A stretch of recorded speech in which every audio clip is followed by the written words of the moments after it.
Yeah, you missed it last night. Katie was trying to put him down, and have you heard him say boobs, Shane? No. He says bibs. And Katie was holding him, he just goes, boobs. Rocket League boobs. Katie was like, what are Rocket League boobs? He's like, Rocket League's Hot Wheels boobs.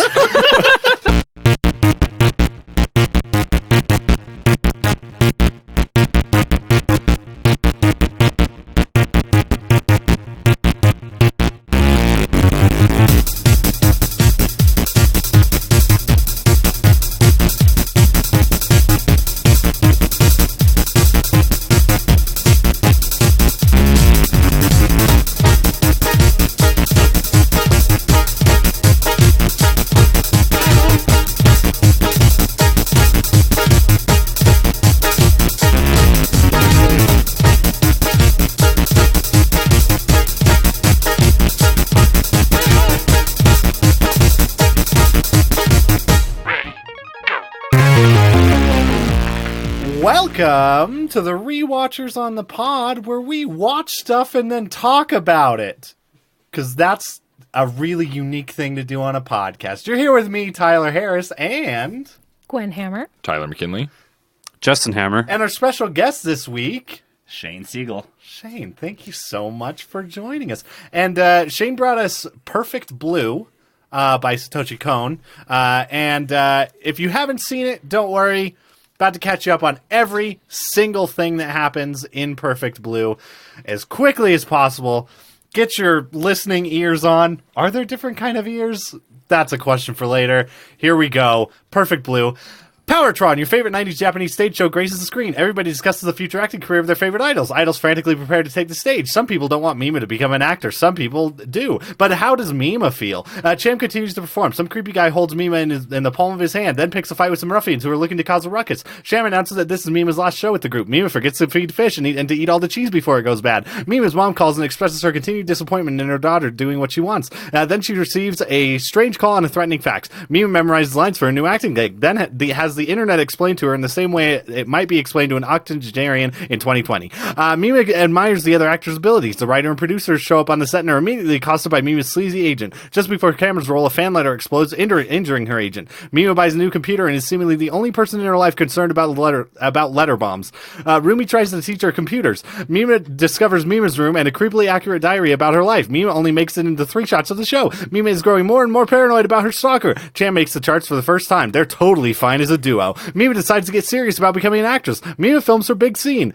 Wow. Rumi leaves and her other agent takes her out to dinner for a job well done. Mima discovers her fish have died. People continue to watch Mima's career with great interest. Mima reads more of her gross-written Angel Fire posts. Then Mima's self drops in to let her know how disappointed she is. The writer of Mima's show is murdered by Joker, not the Joker. Sham discusses Mima's new career choices. Mima models for a photographer. Mima still wants to be a pop idol. Stalker Man buys all the magazines with Mima's photo shoot in them. Stalker Man is so glad that Mima will never change. He's going to kill the real Mima just to make sure. Mima is still seeing her stalker and real self everywhere she goes. Rumi comes to visit Mima and check up on her. Mima is losing time as she loses her mind. Stalker Man kills the photographer who took pictures of Mima. Or Mima kills the photographer. Mima finds a bloody pizza delivery outfit in her apartment. Her life is mirroring the movie. How meta. Or it isn't a movie. No, it is a movie. A man walks down Mima walks down a long creepy hallway and is attacked by Stalker Man. He is doing what he's been doing because the real Mima has been emailing him every day. He terrorizes her through the set and then she kills him with a hammer. Wait, is this the movie? Rumi finds Mima and she is attacked. Rumi finds Mima after she is attacked. Maybe it was all just a dream. Rumi takes her home. Mima's agent and Stalker Man are both dead. The fish are still alive. Oh no, she's in Mima's room, which is actually Rumi Mima's room. Rumi Mima tries to kill Mima, forcing Mima to jump off the balcony. Rumi Mima pursues. Rumi Mima then almost dies in an extremely comedic way, but Mima pushed her out of the way just in time. Rumi Mima finally gets the help that she needs, and Mima is who she is. Mamma mia. Mima. Oh. Damn. I Wow, thought the yeah. That was excellent. Any questions for the what happened? You know what? Which meme are we talking about? I don't think I really need to be here anymore. Like I've seen this film. This is my 6th, maybe 7th time, and within the last year, and I don't think there's anything to add. So You want to talk about, like, we talked about that 6-second podcast format. I think Yeah, this let's is do the some one. vines. Yeah, Shane, what is your favorite vine? Oh, my favorite vine is easily, there's a CVS one. It goes, CVS, pharmacy, ice cream, enema, DVDs. I have never seen that vine, and I'm Right. excited to have experienced it for the first time in audio recreation. That was beautiful. So, Shane, you have watched this movie 6 times in the last year, is that what you just said? It's got to be 6 or 7. Okay. Satoshi Kon. So my goal for, like, it's great because usually I'm pretty. It's just a perpetual New Year's resolution is to just keep watching everything. Yeah, that's a good one. So, but especially with anime, it's very hard. This I have to separate from anime because this is the least tropey anime that you can see. And that's one of the reasons I wanted to introduce it as a medium because I know Tyler hates most anime. Traditionally, But I'm the one who talks about it the most on this That is podcast. I was gonna say you're the reason I played Doki Doki Literature Club, and now I'm the one who's obsessed with it. So I will say, anytime I hear Doki Doki in, like, which you hear in pop music a lot because it is like, like that, I always think of that, and it's always just a terrifying thing to remember. But Monica's been my screensaver not my screensaver. I have my giant, like, wall display, and she's just across the whole thing. Should we be concerned? does she speak to you? You don't pick your waifu. Your waifu picks you. I found a paper plate in his mom's car one time when she picked me up from my house when I lived out in the middle of nowhere, and it was just a drawing of Monica with her eyes stabbed out. And it's like only Monica on it.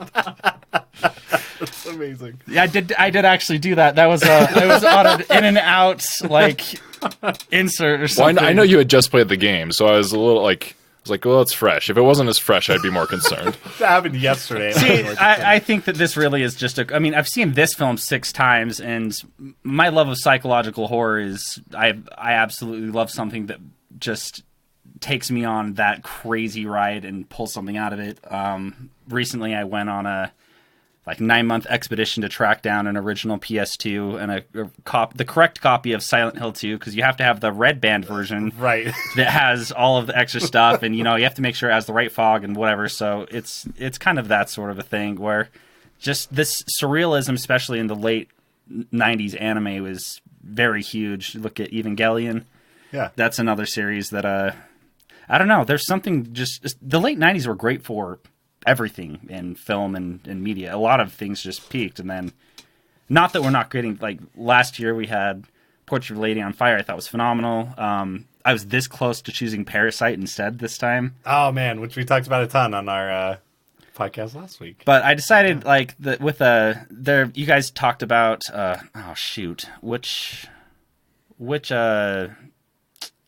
just dropped the name. Porco Rosso, is that what you're Thank you looking for? so Yeah, much. Yeah. And so I was just like, well, that's usually people's introduction to the medium, and initial understanding is typically through help me with the director's name. Miyazaki, Yeah. you got this. It's all of Miyazaki's works. So it's just like, Spirited Away is also another one of my favorites.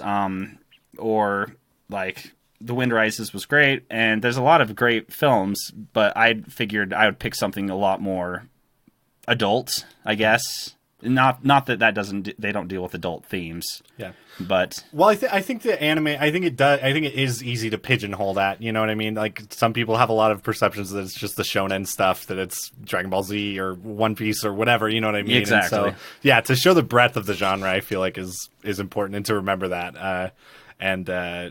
So let's talk about this. I guess one of my initial impressions is kind of in talking about surrealism and the 90s thing. I of course have to bring up Twin Peaks, because Evangelion, like, is heavily influenced by Twin Peaks, and there is a lot of that in Japanese media.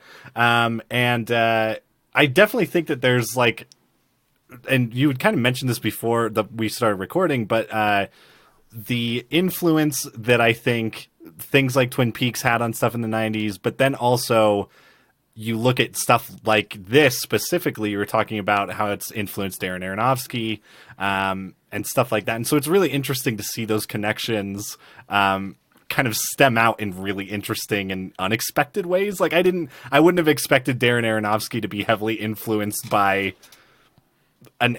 Japanese anime or like Satoshi Kon stuff, and that's a really interesting connection. I think Kon being just so prolific as a director is another huge thing. I mean, the guy died in I want to say 2010 of I think it was pancreatic cancer. Ugh.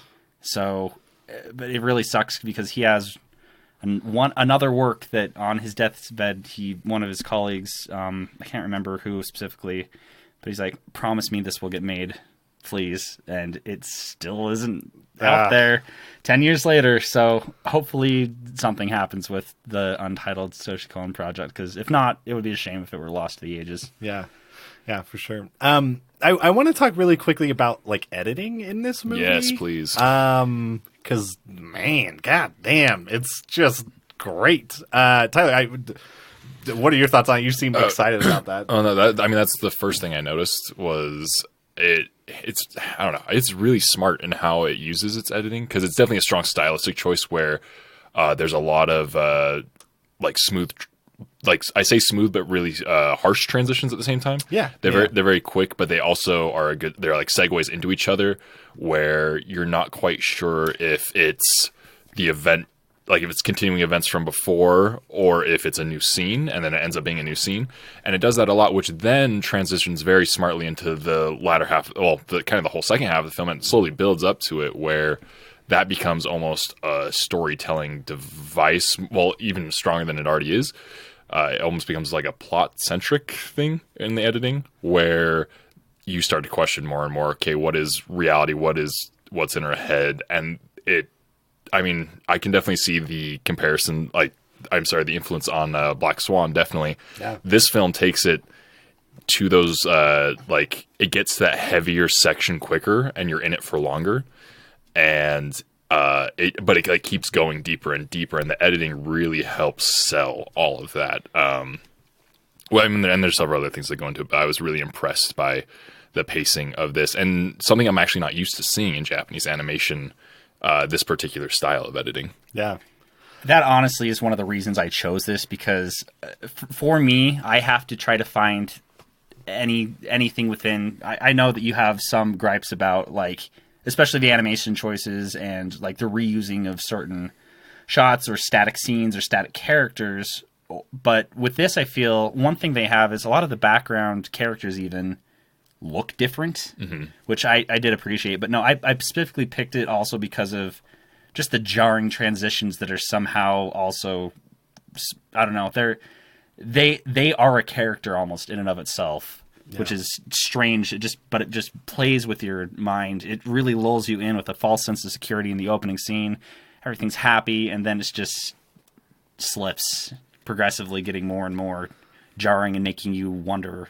That's my favorite thing about the medium when it's done correctly too, is just devolving into that chaos. Yeah, it's really great, and they they do a lot of really. Those cuts you were talking about, like even just like opening a door can like trigger that switch back to like I think it's the performance early on when it keeps cutting back to the performance. But I remember as we were watching this, I was kind of taking notes. I was like, oh, this sequence is edited really well. And I was just realizing I was just like I was like every scene I was writing down like that we should mention the editing in this. It's like it's so good. I guess Gwen, you're not into anime, right? I'm like pretty sure I know the answer, but I was trying to do that in a graceful way, and I just face planted. For someone who's not into anime, I really showed you some jarring scenes. You know what? It was enjoyable. I came tonight not knowing what to expect, and honestly not really expecting much or to enjoy myself, but it surprised me, and the movie made me feel really stupid, I guess, in a good way. Is that a thing? Sure. No, absolutely. Yeah. Once the realism is done right, that's how you should feel. Yeah. You know? Yeah. So like, was Porco Rosso, I mean, I'm sure you've seen probably like some other stuff. I think I've seen 2 other Miyazaki, is that his name? Yeah. Howl's Moving Castle, and maybe one more. Okay. And then I did play Doki Doki Literature Club, which right. was what I was thinking about this whole time. For sure. During the movie. For sure. That was my only really, like, touchstone. Is that the word? for this experience. That's probably a good. I don't know. There are parallels. Doki Doki is one of the things that also lures you in. And this is now a game podcast, apparently, a visual novel. Well, Mitchell's not here, so absolutely it is. Fuck yeah. But the false sense of security lures you in, and it becomes something completely different. It becomes a lot more real, and that's something that I liked initially, especially with the transitions cutting between the concert and Mima's actual life, and the concert and Mima's actual life. Yeah. And then it goes into like her actual acting career, and then her personal life, or maybe not. But just these little things and tricks that tell a story, and just it's beautiful. It's crazy how well it works. Yeah. Well, and it works too. Mima's story is so fascinating, and it also opens itself to this reading as like a criticism of media, or like the way that we talk about media, because it keeps cutting to those three guys who are just constantly talking about how shitty stuff is, basically, and even those scenes where Mima is making the movies, like is shooting those scenes and stuff, it feels increasingly hard to separate the reality from the fiction. Yeah, when she's doing the scenes for Double Binds, which is apparently like a TV drama or something, and they're talking about how shitty Japanese TV dramas are that day or whatever. But the interesting part to me is, especially for the comical scenes where she's like, "What's a computer?" And yeah, like, I don't know, you might have missed that part, but like she's like. What she's asking about, like, what the internet is. And she's just struggling the whole time to understand all of this. It's weird because at the same time, even though the film is dated in a lot of ways like that, and for us it's funny now, this film is, I think, more relevant today than when it initially came out. Yeah. Just with the current culture and the way it is, especially with now everyone can be a star. Now we're on a podcast. Right. Yeah. Yeah. I mean, like, and you got Weinstein, just getting convicted and everything. It's like, it is very much more relevant, I feel, at least for the knowledge of more people. That knowledge is out there, because I feel like that's something everyone's been kind of in the know about, but it's never really come to a head until recently, I feel like. And so that's an interesting point, because I think there's a lot of themes this movie deals with, and a lot of readings you can take on it. And thematically, I mean, I've always wanted to do just like a really depressing marathon of movies about people who, like, the cost of success and obsession, and what bring that point where you break. And it includes, you start more realistic with Whiplash, then you go into There Will Be Blood, then you go into Black Swan, and now you can include Perfect Blue. I think the appropriate way to watch it is Perfect Blue on one screen and Black Swan on the other, just at the same time. Just for maximum depression during your marathon, I think is But important. if you add like a physical element, I feel like I should just be like maybe chained to a cross. And just like people occasionally just like throwing rocks at my head.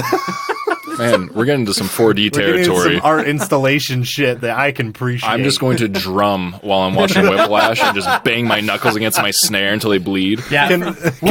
Whiplash from so here's what's actually going to happen. You're going to just play your drums or whatever while you watch Whiplash, and just randomly I'm just going to scream "Ah!" into your ear.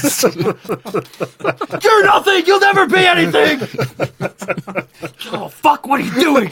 Why are you doing this wrong? Drop out. Yeah, no, I loved Whiplash. I was fortunate enough to go to American Fork High School, where we had like the #1 marching band ever, and so yeah, I got to live that. I played guitar in the jazz band, so like everyone's just like, "Whoa, this movie's so intense!" I'm like, this is fucking Friday, man. Oh my god.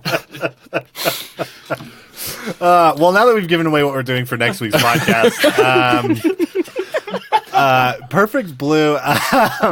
But no, I think thematically those movies do work together in that sense of there is there's a message of, at what cost is success really worth it, and what are you willing to do, and what emotional points are you willing to push yourself past. Yeah. And they all come at a cost. And this movie definitely does it in a very different way than those other ones, where I feel like those ones are more this one definitely has self-destructive choices in it.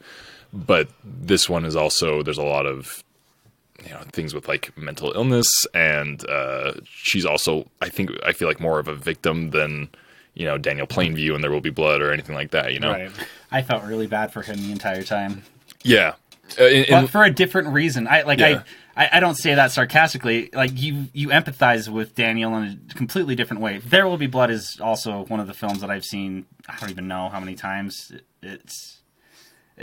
But yeah, just everything has a cost in life. No matter what your degree of success is in whatever your field is, everything comes with a price. And if you're not careful, then you end up you'll end up sacrificing something at some point. Well, I think the interesting thing about this too, and another movie I couldn't stop thinking about when we were watching this was a movie you showed me on Netflix. I believe Justin has watched a chunk of this too. Is Tokyo Idols? Oh yes, yeah. I think I've watched most of it with you guys.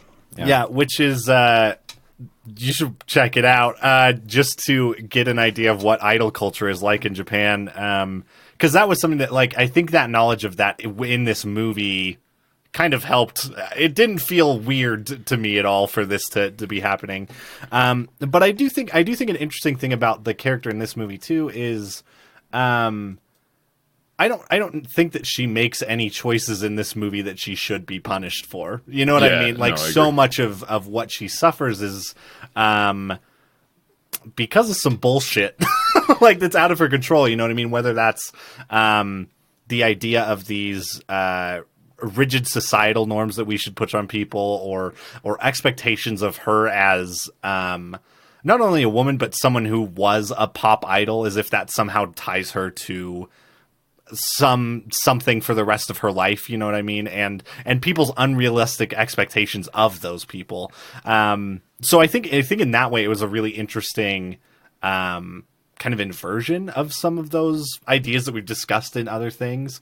And also something you can see in Black Swan, I think. But yeah, anyways, well, we should just talk about Black Swan. But That's another favorite film I've seen a million times. I have any movie we mentioned. Please, if anyone knows a good, maybe a therapist, psychiatrist. I'm sensing a theme. Yeah. I like the dark exploration, especially within self-destruction. Like Annihilation was, I thought, was a phenomenal film. Then that one, there's a sacrifice, but we can't get into it. We can't touch that. However, like, speaking especially about like Mima, like, she's not paying a penance necessarily. 'Cause, right. Again, what she did wasn't wrong. The actual book it was based on is called Perfect Blue: A Metamorphosis. Interesting. Which I think they say the term metamorphosis early on in the film. Yeah. Mm-hmm. But it's about her a lot. I don't know. I'd actually like to hear what you thought about it as the only woman in the room. Yeah. I've thought about what in particular? Anything about just. I want to hear more from you in general, I guess. Not only in the film. It's there's a lot of things that are uncomfortable to watch. Oh yeah, like I was just sitting yeah. there like, hey, yeah, my sister's right there, but yeah, and like with everything that's been going on recently, especially in the past few years with these kind of subject matters, I definitely, as we were watching it, I was wondering about kind of yours and Katie's take, because this is something that's made in the 90s, a different time, and so it has a very much in your face approach, and I feel like something nowadays would. And like, I don't know, did that work for you? Was that like harder for you? I mean, it was difficult to watch, but that didn't make me want to not watch it. Mm-hmm. The part that actually stuck with me the most wasn't the brutality or the horror. It was, I felt almost personally betrayed, because when I realized I didn't know what was real in the movie, I didn't know what was going on, I latched on to, the Yumi, what's her name? Rumi? Rumi. The agent? I latched onto her. I was like, okay, when she's in the room, I think things are real. And then, like, the next scene, I was like, fuck, I got it so wrong. I'm so hurt. out of curiosity, did anyone call that twist? No, I didn't. Absolutely not. Yeah, I didn't, and I am still not sure what is real about that twist. Yeah, like, that's how I feel too. Yeah. I feel like you could interpret that in a few different ways. I was really worried it was just going to be like a dissociative identity kind of thing, which I feel like would, I don't know, that's just it's a worse choice. Yeah, it would I have think. been much worse. Yeah, but something that I think happens, like, of media of that era was an easy thing to do. And I was wondering, we got to that point, I was like, oh man, is this just going to be another, like, mental illness thing? At that point, we didn't have nearly as many films that even talk about that. So it really could have been an easy cop-out. Yeah. It's a cartoonish, and especially I think in that time, it's just this cartoonish thing to wrap things up or to shock the audience and be like, you liked them, but they did it. But it's not their fault because they're crazy. You know, it's just such a weird thing. But yeah, I did like the Roomy twist actually. And honestly, some of my favorite moments visually happened in that final chase scene. Particularly the idea that Mima's like kind of the pop idol version of Mima just floats like ethereally behind her, and then you get that shot of her like floating by those windows, and you see the reflection of Rumi in the window. Yeah, oh god, it's very just jarring. Just to add to that, the color red in this film, I'm sure that you guys picked up on that to some extent, but it's interesting because it rarely means danger. It just seems like as she progressively is losing sanity, the prevalence of red in the film is a lot more apparent. Or like when she's looking through this, like the script before the rape scene, or whenever, like right before a lot of the violent acts come, like the elevator floor is all red when the boombox is in there playing the idol song before that man's eyes get stabbed out. Right. But also there's a little bit of Seven element too, where because like this guy gets stabbed in the eyes because of that scene, and then the other guy gets stabbed in the dick. Yeah. And the eyes. Yeah. So yeah, I think the visual elements of this film are spectacular and something that I actually really appreciate about the Japanese animation genre, because if you try and animate this in a more American style, which would be fucking weird to see. I'm imagining like Paperman with this story, you know? Yeah, it's some, I don't know, like, because the backgrounds in like Disney animation are phenomenal, but they're very whimsical, or even stuff that's even more serious. Like I'm trying to think of an example, like the Iron Giant still feels a little stylistic and whimsical in that way, whereas the backgrounds of Japanese animation are much more realistic a lot of times and a lot more detailed, and to the point where you are seeing like the still shots of the city, and it doesn't like you would never mistake it for live action, but it feels more live actiony, and you're like in it more. it's more authentic, I think. Yeah, and the thing that really the thing that it really works strongly in this film for is any surrealistic elements feel more surreal because of that. Like her bouncing over the streetlights as she skips away, it would not look surreal if it was done in a more stylistic way. And to have those really grounded backgrounds really helps sell, because in live action that would look really fucking weird and disturbing and surreal. So it's a lot harder to sell in animation. I think this is the best format for something like this. Yeah, I've never thought about that. That's a really interesting point. I do remember the first time we saw her room, I was just like, I would hate to move all of that because there's so much stuff in there. Yeah. It did feel like when I look at my room and I'm like, I hope I never have to fucking move this stuff ever again. Get a house. God and damn. then just Yeah, okay. you get a house, and then all of a sudden it's just like, well, I have a place to put all this stuff, but I don't know. Now I need more. Yeah, now I need more stuff. Sounds I great. need to put a podcast in my basement. My storage didn't fill it up. Let's do it. So I've got a question about the animation and of the eyes. So when I think about anime, I think of like giant eyes, right? But the main character, I think, was the only one with really big anime eyes, and everyone else kind of had small beady eyes. They actually, if you don't, there's a couple shots where they show anime in it. It's almost a parody of itself, but so there'll be shots of like an anime girl or whatever with eyes that go from the top of her head to the bottom of her chin. Just Right. they really exaggerate it, and I thought that's a nice kind of contrast in play of that, because yes, as a medium, that's definitely a trope or a staple. But Mima's eyes are a lot more. That's the closest as far as all the other characters are concerned. Otherwise, everyone has very, I don't know. It's very different from most anime that I've seen. Yeah, one of the things I noticed, it just seemed weird to me, and I don't know. There's probably an explanation, like animation wise, for this. I don't know, but like, there are a lot of characters whose eyes are so much further, like towards the outside of their head in this. Which Rumi really would be interesting. yeah, Rumi. Yeah, Rumi's for sure. eyes are basically she's a hammerhead shark. Yeah, she really Yeah. is. I was just thinking she's basically like a fat bird. Like a hammerhead shark. Yeah. Yeah. No. And that was an interesting. It was an unsettling thing. To see, I don't know. It was just something that I noticed immediately, and it is like just off enough that it.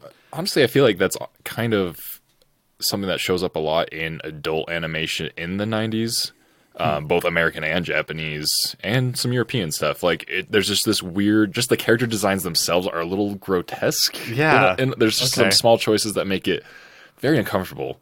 It actually reminds me of Aeon Flux a little bit, that style. Yeah. And just watching that, the animation kind of makes me queasy to my stomach because just the way it's drawn. But and we talked about heavy metal too, the couple episodes back. Yeah. That one also kind of has some gross character designs. Yeah, and some great character design. Yeah. Man, yeah. Someday we'll watch heavy metal. Probably not. I don't know. But yeah, I think I also really appreciated in this movie how forward they put I just had Stalker Man in my notes, but we learned later Me-Mania. They call him Me-Mania, right? I assume that's just his handle. Okay. online. That makes sense. Because I didn't really. Yeah. That of course that makes sense. In an age when people used to say handle. Right. Yes. But I did appreciate how they immediately set that up. Like, there's that first shot. Like, the first shot that really struck me is that shot of him, of just his hand, and you see Mima dancing on stage, and it looks like she's dancing on his hand. Like, that is such a disturbing shot, first of all, to start the movie. But, like, and they also go out of their way to, animate that guy as fucking disgusting. You know, we want to talk about some gross eyes, just the gray circular things that were in his head as eyes were. He's the red herring of the film. Yeah. He's the ultimate misdirection, especially because it's very easy. You present something aesthetically beautiful with these girls all happy and pink and dancing and whatever, and then you contrast that against this just grotesque man, and you feel like, okay, something is going to happen. But that's not at all what happens. Yeah. Well, it was set up in such like an obvious way that I thought for sure that we were going to get like a hunchback situation. Like he was going to turn out to be helping her or protecting her somehow. Like it would still be extremely creepy the way he was stalking her online, but he was somehow going to help her. Yeah.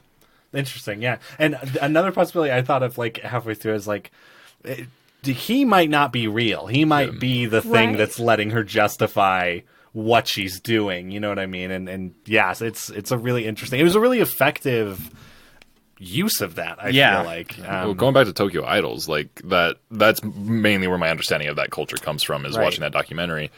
And how many times have you been to Japan, Tyler? Once. I mean, I definitely didn't go to any idol shows while I was there. You didn't definitely not. Definitely not. Definitely not. You didn't go pray at a shrine for your favorite not girl? at all. I've been to a maid cafe. It was amazing. Actually, to be honest, I did go to the... Oh, shoot. What are they called? They're huge. There, obviously not here. What are the Godzilla's? They talk about them on Tokyo Idols. It's the huge one. It's like the 66. Oh, something? the AKBs. Yeah, AKBs. Yeah. And they have there's a skyscraper in I can't remember where it is actually. And it just has a whole floor of the skyscraper that's dedicated to this idol group. And there's a Ferris wheel that comes out of the side of the building. It's like in the middle of the building. Awesome. And there's this Ferris wheel on the outside of the building. And you go in it, and they just have their music videos playing on a TV in front of you while you go around this. And I rode it.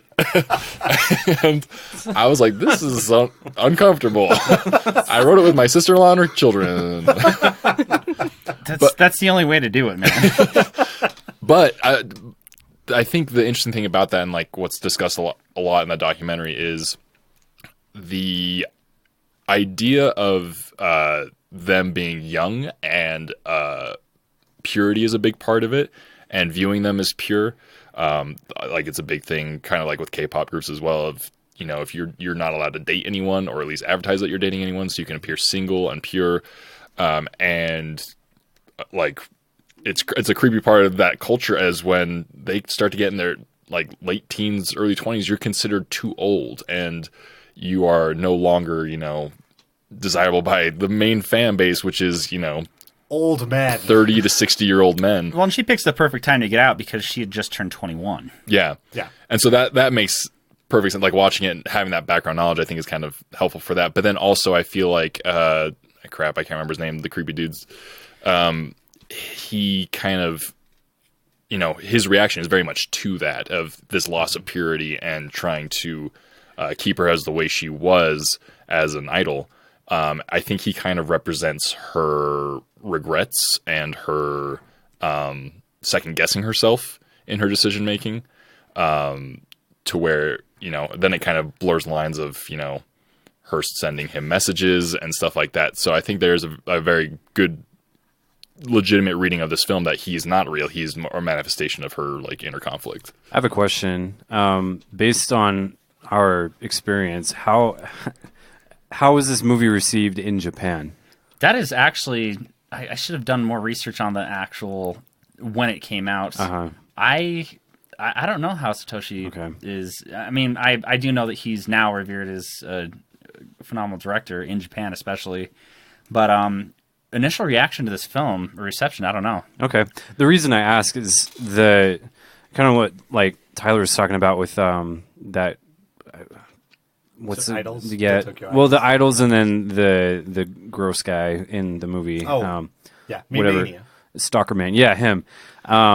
Like from my perspective and what little I know about idol culture, and from like a Westerner's point of view, where this is very like off-putting to me and feels just wrong in so many ways. Like that character to me, kind of like I latched onto this being almost like a critique, or like an accusation, almost a like towards like the idol culture itself. And like I don't know enough about the director. Like I don't know really culturally like how this movie was received. Obviously, that's why I was asking the question, because like it feels like he's like, this is disgusting, and you people are this person. Like this is a representation of I see idol culture in my movie. I think I misunderstood what your question was asking. I was like,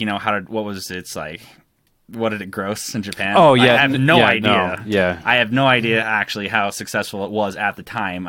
Obviously now it's just like anyone who knows anything about film to at least like a step inside beyond like your classics, right, will have probably heard of Satoshi Kon at some point. Yeah. So, but no, I from what I have looked up and researched, it is definitely a poke at idol and culture as a whole. Yeah.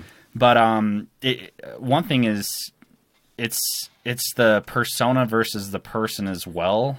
And so you're forced to have this specific persona, but for her to have to step away from that, but she's also in a way being haunted by this version of her that everyone else believes is her when that's not her, and is trying to change and become in some ways what people want her to be, but also what she wants to be. She wants to grow as, I think, not only a person professionally, but she wants to do things, but ends up having to take these steps that she doesn't want or doesn't feel comfortable with. But she also doesn't want to rock the boat because she wants to help progress her career. But also she's 21. She's young, she's naive, she's new to this, and she's just thrown in this, I don't know. You can look at the whole Idol thing as, especially with the fans, as over obsessed, and that's definitely a real issue that we still deal with. But then we look at it inside in the industry and think that's a gross place too. Right. Yeah. I think I also got, I guess, echoes of criticism of like stage moms through Rumi's actions. Like, she was very much, her career was tied up in main character's name. Mima. Sorry. That's okay. And when her career shifts, Rumi's ideas not only about herself change, but her ideas, I don't know. It felt like a criticism of stage moms as well. Kind of vicariously living through. Right. Yeah. Until literally, almost literally becoming that. But, and that's, I don't know. I'm not a father, so I don't know how that theme works. But, like, I even see that with just a lot of people living vicariously through their children to different extremes. And I think that's a good thing, but also a dangerous thing depending on, I don't know. I've just watched, like, my friends growing up and their parents or whatever really pushing them to be this thing, even though they never were that thing. And it doesn't matter if it's, you know, the person who has to practice piano 15 hours a day or be like the football star or whatever else. It's just trying to force them into that mold. But I definitely saw that parallel of like the beauty pageant moms sort of thing. Yeah. And with Rumi, it just, she literally wants to become her, especially after she realizes that slot's open, essentially. Right. And yeah, it's really interesting, just everyone's mental state and what they think is best for Rumi. But I think it presents a very dangerous narrative that we can't allow our choices to be dictated by other people, because there are very few choices that Mima makes throughout the entire film that are hers. Yeah. And it's just surviving everyone else's. Yeah. Yeah, well, and I think... sorry, that thing... I mean, bringing up that this is based on something called Metamorphosis, and I kind of missed Metamorphosis at the beginning when that was brought up, but like that being a central theme for this feels so apt, particularly because that scene where you see Mimania. Another fascinating and gross scene is just a million posters of Mima speaking to him at the same time. But like that whole idea of her being like, I'm never going to change this. I'm going to be this forever. You know what I mean? And that idea of like that impossible thing and actually expecting that of someone in some way, rather than, you know, kind of what we see Mima go through in this film. And by the end where she finally says like, I am who I am, you know what I mean? After she's asked the question, who are you, a million times in this movie, mostly just rehearsing her lines, which I get, you got to do that. But it is like a really great, I think, thematic kind of tie-in at the end of this idea of her looking in the mirror and saying, I am who I am, or I can't remember if that's exactly it. But yeah, it's really, really fascinating on that end, I think. I think they do that whole, I mean, the thing that always comes to mind with this narrative tactic is Watchmen, where there's the comic book that's kind of mirroring the events of the story, whereas this TV show is kind of mirroring the events of, you know, her life, and it gets more and more, I don't want to say on the nose, because that has like a negative connotation to it. It's more blatant and upfront, and it gets to a point where the words that are being said are no longer like foreshadowing, they're like what's currently going on, and kind of actually moving the plot forward a little bit. And it becomes to this point where there's kind of this theme that keeps getting repeated of like the illusion can never become reality. Yeah. And I think there's another subcontext you can read into of whatever these ideas you have of what things might be, you know, being an actress in her mind, you know, what that was supposed to be, not the things she had to go through to get there. Reality ended up being very different from her dreams, her illusions, whatever they may be. And I think that's a harsh reality that everyone kind of has to go through at some point, especially when you're chasing a dream and trying to break out of something of not being the same, especially with everyone in this film wanting her, or not everyone, but certain individuals in this film wanting her to be the same, others pulling her apart in another direction, and her just only having that obsessive goal mind of, I want to be an actress, and I will go along with it. Well, and I think, like, even seeing that on all those different levels where you have someone who's like, I'm literally going to kill you because I'm actually saving you, even down to just the conversation she has with her mother on the phone early on in the movie, where she's like, the guy that I know at the grocery store goes and buys 20 of your CDs every time a new one comes out. Like, do you really want to do, you know what I mean? Like, even that, it's like the same thing. It's not nearly as destructive, but it's that same sentiment almost of like, you know, come on, just keep doing what you're doing, you know, like that. It's really interesting. I like those relationships a lot. Just to add to that point, it's mentioned, I think it's by Rumi, especially when she's fighting back against a lot of the changes that are being made with Mima being an actor, is that she's like, Mima's put in the effort. She's not just someone who was like silver spoon, like she like worked for it at, like, especially with the singing, and so for her to give that up obviously is difficult, or I don't know. But also with in regards to Mima and ultimately overcoming who she was to try to become who she wants to be, that's something. It's easy to be comfortable to an extent until you really can't be anymore. But with that industry and that culture, especially with her job being what it was, that does have an expiration date. But so does basically anything we want to achieve. Yeah. And so making that strategic step, the one thing, maybe I missed it, I don't know, was she the one to choose? And was that her choice in the film? Just, I want to be an actor. Was that her, like, one thing she got to pick? That's how I read it, at least. That was like her dream, and that seems to be kind of a stepping stone in, once again, the Japanese TV that I watch mostly on Netflix. Well, Taylor Swift was in Cats recently, so I get how you can be a musician and then. I mean, Jamie Foxx started as a musician too, right? Yeah, did he? Perfect comparison to this film. I don't know where Will Smith fell, but I do know that, like, I can, like. Yeah. I would definitely say Will Smith's career was then attempt to get into music and then being like, I should stick with what I'm good at. I don't know, that Fresh Prince theme song every single time, that's my jam. Yeah, well, I'm just saying we're 20 years into what was termed at the beginning of the millennium the Willennium, and I haven't seen another album. So I don't know. Maybe that was just him being like, "This is all I need to do for the Willennium." But he was in YouTube Rewind. Yeah, I mean, that's it. Critically has acclaimed. arrived. He had Jaden Smith, which, if you do enjoy anime, Neo Yokio, now available on Netflix. That is just a weird look into Jaden Smith's mind that is also one of the funniest anime that I've ever seen. Like, haha funny? Like brings a giant Toblerone funny. He's just ridiculously wealthy.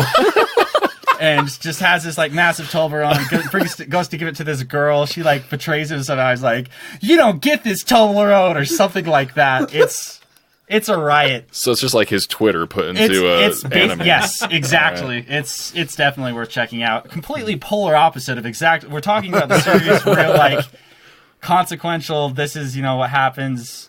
Deep introspective, but yeah, I'll throw in a plug for Neo Yokio. Well, with that being said, is there anything that we want to kind of just finish up with Perfect Blue? Anything else we want to talk about real quick, or? I feel like we've kind of gone over most of my notes, so I'm just... The more we talk about it, the more relevant it feels to pop culture today, and in particular, internet celebrities. Mm-hmm. Just who we expect them to be, who they're not. Yeah. Yeah, well, and also in a time where it's like their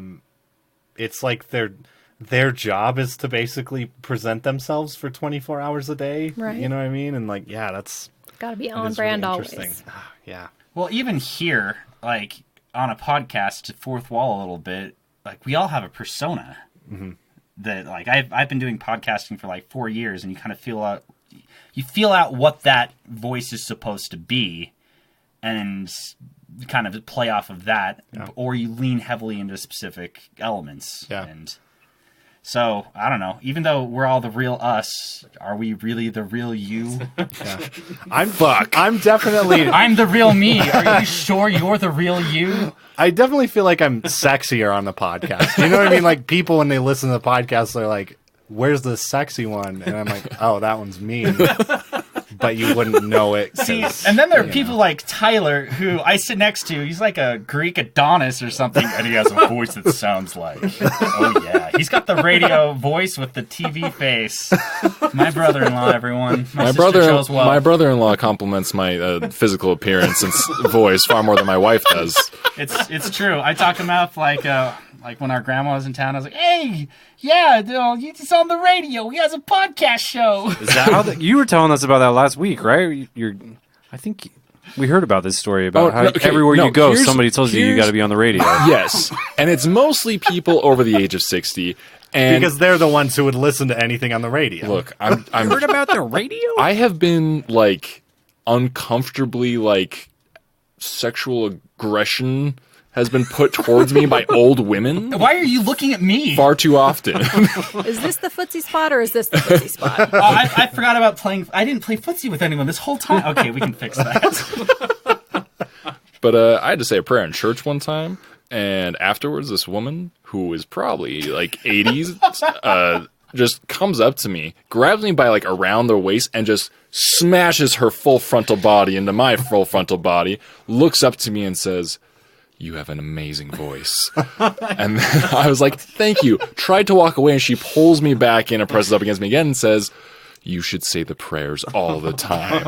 And I'm like, I'm out of here. Holy fuck. I'm so uncomfortable. And you can hear more about that on last week's episode where we talk about the church. Is that why you didn't go back? Might be it. Awesome. Well, we'll take a quick break and come back for recommendations. If you want to reach out to us and talk to us about anything, you can email us at rewatchersonthepod@gmail.com or on Twitter or Instagram at rewatcherspod. And we will be back shortly with some recommendations.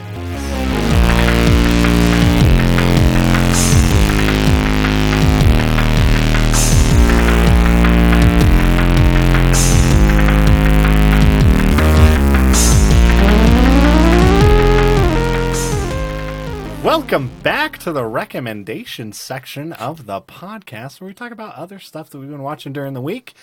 Shane, why don't we start with you? What have you got for us that you've been watching? Let's see. This week I have been not really watching much, but you know what? That's completely a lie. I've been watching a ton of stuff. I'm just gonna go ahead and plug the other film that I've really wanted to talk about and was up in the air if I wanted to pick this one or one of my favorite films of this decade, which is Parasite. If you haven't seen Parasite, go see it. Or if you guys plan on talking about Parasite, ignore what I just said. No, we've talked about Parasite every episode for probably like 5 episodes, and I still haven't seen it. I still haven't seen any. Recording the episode last week, Justin and Tyler left while me, Mitchell, and Marcus talked about Parasite. So yeah. Also, just quick plug, follow me on Twitter, Instagram. All I do is post pictures of my dog, anime I watch, and films I watch. So at Spiffy Oats on any of those platforms. Sweet. Yeah. You are my Overwatch friend. That's how I know. That's how I know you. Yeah, Spiffy Oats. Yeah, that's right. It's an Overwatch love story. You are my Overwatch friend. Just very like ominously spoken over. I know that name. Yeah, That's my favorite webcomic right now is You Are My Overwatch Friend. I mean, that sounds like an anime too. Overwatch, an esports love story. Justin, do you have anything to recommend for us this week? The only thing that I have to recommend right now, I think I mentioned a few weeks ago that one of my New Year's podcasts, not podcasts. What are they called? Resolutions, yeah. From last year was to read a book every month, and I didn't read a single book last year. This year, however, I have actually started reading, and the book that I picked up was one that I started reading forever ago and never finished, but it's called *Sapiens*, which I think a lot of people have heard of that book at this point. I think the subtitle is a brief history of human history or something like that. Yeah. This is the Yuval Noah Harari? Harari, yeah, Okay, yeah, it's Harari. And it's really good. I like it a lot. It feels like the thoughts that are in there are kind of like, I feel like somebody has taken a lot of the thoughts that I've had over the last few years and has organize them and put them down with way more research than I will ever do into a book. And it's like when somebody is talking about something that you totally agree with, that's how this book feels for me. So Cool. It's just like I'm nodding my head all the time and like doing that while I'm reading this book. So definitely Gwen, recommend is it. that annoying? A little bit. Okay, just wanted to check. She can't hear me I'll because make she's them read listening in to the her audiobooks, so it's fine. Fair. We find ways to cope. These are Picture of our evolutionary- marriage. Yeah, great. Okay, good. Yeah, that's I read that book last year and I really loved it. He has a follow-up book to that too now. Yeah. Two of called them. Homo. Does he have two? I just know of Homo. Is it Homo Deus? Homo Is the Deus, second and one? then 21 Lessons for the 21st Century. Okay, yeah, I haven't heard about that one. I'll need to check that one out. But cool, yeah, that's a great book. Gwen, what did you have for us for recommendations? Well, I don't consume a lot of media, so last week or 2 weeks ago, we went to California with my kids, and I watched a lot of Dino Trucks. Oh, So how is it? A+ show. It slaps. I've seen Dino Trucks. Yeah, the theme song gets stuck in my head a lot. But I still want to plug Death's End, which is the third one in Remembrance of Earth's Past. So I'm just going to give you guys some teasers. Ready? Ready. Physics is broken. Mercury gets rings. Genocide. Hugh Jackman, Nicole Kidman, and mutually assured destruction. You had me at genocide, Hugh Jackson. Hugh Jack- Hugh Jackman. they are surprisingly close together in the book. It's amazing. That's amazing. Okay, great. I'm gonna check those out at some point. Please. Someday I'm I'll begging look you. into it. I've just got 9 million hours of WWE to watch. Tyler, what were your recommendations? For this I'm week? trying to remember because we didn't do recommendations for the past two, and that Yeah. was the time whole I consumed podcast the was- most. Recommendation. Yeah, that's true. Yeah, but not for the past week. I haven't consumed anything in the past 2 weeks that I would consider my top of the decade. But really great stuff. I talked to you a little bit. I started watching Letterkenny. I've continued to do so. Yeah. That show is stupid, and I love it.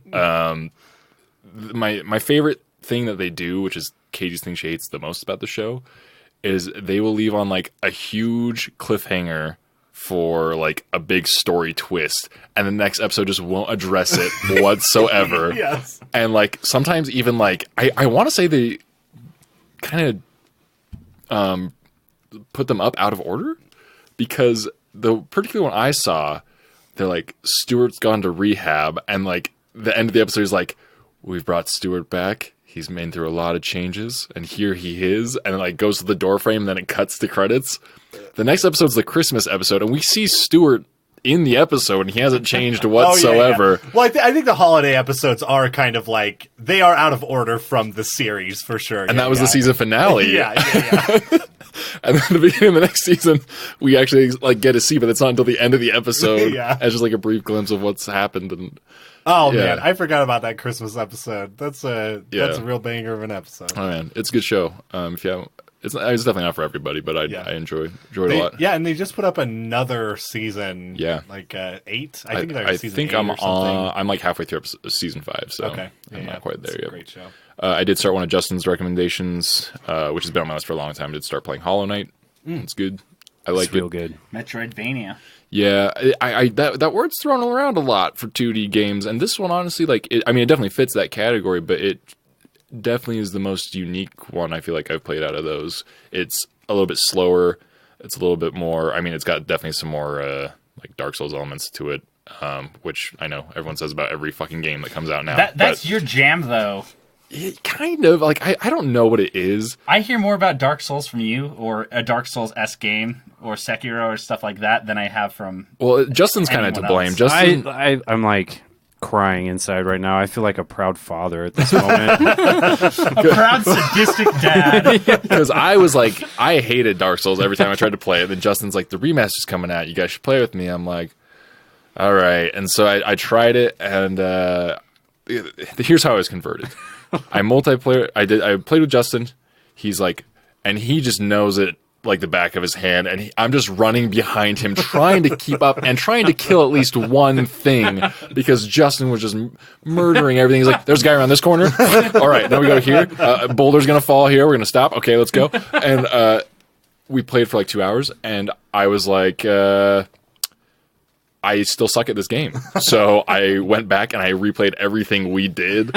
And like that's when it clicked, and now I've played I think I've played every Soulsborne game besides Demon's Souls. I haven't played Sekiro yet, and you've played that one through a couple times already, right? Yeah, it's good. Yeah, you need to play it. So Okay, so when Justin had me play Dark Souls, he sat me in front of the computer Are you sure he loves you? and laughed at me. So I'm feeling a little hurt that you would do that for Tyler and just leave me to flounder. He was just chasing that proud father feeling. He knew he wouldn't get that if it would just be like, cool. That would cross some wires. But I think it came at a time in my life where my life was just so oppressive, and I felt a connection. You know, it reflected my own personal life to a way I could cope with, and I've been. You were going through your own personal Yarnum. Is that a place? Oh, yeah, that's Bloodborne. yeah. Oh, thank God. But yeah, I've consumed a ton of stuff, and I can't remember all of it because we skipped 2 weeks, and now But yeah, those are my two things. Yeah, Hollow Knight is great. I haven't gotten very far, but I'm loving it so far. Yeah, it's a cool game. Cool. Yeah. The only things I have to recommend. I've been playing Yakuza 0 again. I noticed. I've heard good things. Yeah, because I then purchased every other Yakuza game for very cheap, and I was like, I'm gonna play them all right now. And it's so weird and good. It's like a game I'm like, I don't know who to recommend this to except for myself, because it's like exactly what I want. It's a cheesy ass gangster soap opera where 1 second you're beating fools down and protecting the helpless, and the next you're arguing with an old lady because she cut in line at the ramen shop. It is just delightful. The new one's a turn-based RPG. Which I'm very excited for. So yeah, anyways, the whole Yakuza series, everything I've played is really great. I think I'm actually going to play Judgment next, which is made by the same studio, but a totally different thing. So we'll see. But that's really good. And then I went and saw A Hidden Life this week, which is Terrence Malick's new movie. It's about a man who refuses to swear allegiance to Hitler, an Austrian man who will not swear allegiance to Hitler and is jailed and all this stuff. And it was really good. It's very long, like most Terrence Malick movies. I do think it's probably his best movie since Tree of Life. But it's, for me, not really anywhere near that. But it's really beautiful. If you're gonna see it, I would recommend doing it in the theater. Because it'll be a hard one to watch in your house. Because it's just easy to get distracted. And that movie kind of requires you to just live in really long moments with it. And it does reward you for that. But it's more linear than any of his movies have been for the last little while. But the soundtrack is also really beautiful, and it's a Terrence Malick movie, so just a bunch of gorgeous nature shots that make you feel like you should go camping for the rest of your life, probably, and just never see walls again. It's called being homeless, but yeah. or a survivalist, depending on. We live in Utah, so it's survivalism. That's probably pretty accurate about every Terrence Malick movie. It's like, I just want to be homeless now after viewing this. Yeah, that's true. It's true. I don't know. I drove past a homeless guy last night on the way to dinner, and he had like a Terrence? he had like a Death Stranding backpack going on. Like, it was probably 5 feet tall and on top of his shoulders, but then there were like 8 other bags and packages just on the ground around him, and he looked like Death Stranding. Yeah, that's kind of what it looked like. It looked like he just recently dropped them or something, and he was just standing there, just like with the most dejected look on his face. So I don't know if being homeless is all that great. That's the conclusion. Was that the I've come turning to. point for you where you realized this, Justin? He finally made a decision. I'm glad that I was really on the fence about it initially, but then you tried to sell me the Death Stranding thing, and I was like, Yeah. I am in for the next like Be 20, the best homeless 30 person hours. ever. Lay down roads for other homeless people to walk on. Dude, all I do in that game is build roads. I'm so distracted. I'm just like, I'm making this entire place a giant freeway.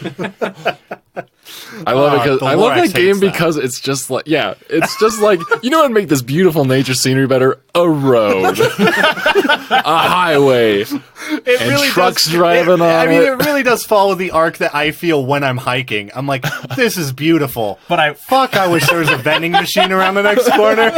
Hashtag this is America. Yes.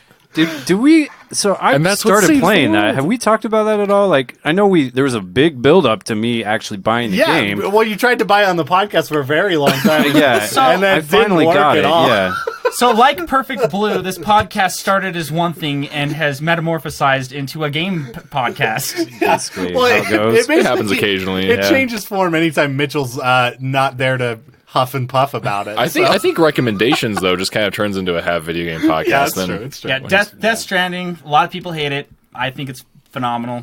I loved it. Yeah, But yeah, what do you think? So I just got to chapter 3, I think, which I think was the one you guys said like. Haven't finished it. Well, I'm Building not going roads. to spoil it. I just think Still you- building roads. that's the one you guys said. Like once you get that's there, where things you build roads happen. is chapter 3. That's Right, where yeah. I had Okay, to get to. okay. Yeah, for that. Yeah. But Build the roads. Build all the yeah, roads. I noticed that like because I've come into it late, it's really nice to like do something and like you get all these packages and you're like, shit, I gotta deliver these back there after I walk through all that crap and like. But once you complete the objective, then it like unlocks all of the like stuff that other players have built in your area, and like coming into the game late, like I could just walk right through all of this stuff now. Like, It's holy shit, awesome. someone left level 5 jet skates Yeah, here? basically, yeah. You There's no more completely BTs. missed the point that he was trying to make: the sense of community and helping other people in a time. When I am the benefactor of everybody who's gone before me. Dude, the This is worst, the most real game I've ever played. the worst feeling is when you lay like a really good ladder and you're like trying really hard to like other people's stuff. You come back like 6 hours later, like none of you motherfuckers liked my ladder. You ungrateful sacks of shit. I will say, I started just liking everything because, like, I love the idea that one of the things you level up as you go along is the length of time you have to mash on the like button before you're blocked out. Oh, yeah. And I was like, that was just so satisfying to me. Like, that's such a rush. I was just like walking and like holding down the triggers to balance myself, and then I'd find the thing and be like, fuck yeah, oh, just press it so fast. Like, all right, okay, get back to walking now. I spent a lot of time just dropping no peeing signs all over the place. I made sure to pee on every no peeing sign I saw. Yeah. I felt like I had a sense of what this game was about, and I have lost that. I've beaten it and I still feel that way. I was gonna say it's a Kojima game. By the end, you're just like, wait, so who's a clone of who? Who's mom? Have you What decade are we in? have you beaten it? No, Tyler? I haven't. I kind of fell off a little Yeah. bit. I'll probably get back to it, but yeah, I kind of Just like just buckle up for the last 3 hours, which is all cutscenes. Yeah. It is it's wild. Yeah. This is my last note. I finished The Last of Us. Finally. I finished The Last of Us. No spoilers. Somehow. I Wow. don't know how. That's a good accomplishment. I have not finished the DLC yet. It's I crazy. haven't played the DLC yet either. I need to go. I think I It's know good. what. But I thought you'd be happens, proud but- that I finally finished that I'm- after having your copy of God of War for the last year and a half. How's that one going? Well, I just finished The Last of Us. check back in so 8 years. demanding, Dad. Boy. But man, yeah. It's crazy to think Last of Us 2 is going to come out in February. Now it's not. Yeah, I'm glad. Yeah, I'm no. glad it's not because we don't have time for that. We have to play so many Cyberpunk, Yeah. Doom. Final Fantasy VII, Doom, Mitchell's going to listen to this and just be like, fuck Animal this. Crossing. So many, so many. Well, great. We will go ahead and take a break until next week then, when we will have Courtney Whittier on. I think. I'm pretty sure that's her name. I'll fight them to come back. And Hey, internet, bring me back. Bring me back. I will do whatever it takes. Me Mania, get on that. But we'll be watching Arrival next week and talking about that. But yeah, until then, see you later. You've been here with me, Tyler Harris. Gwen Hammer. Tyler McKinley. Justin Hammer. And I'm Griffin McElroy. The internet's sweet baby brother. Thank you so much. See you next week.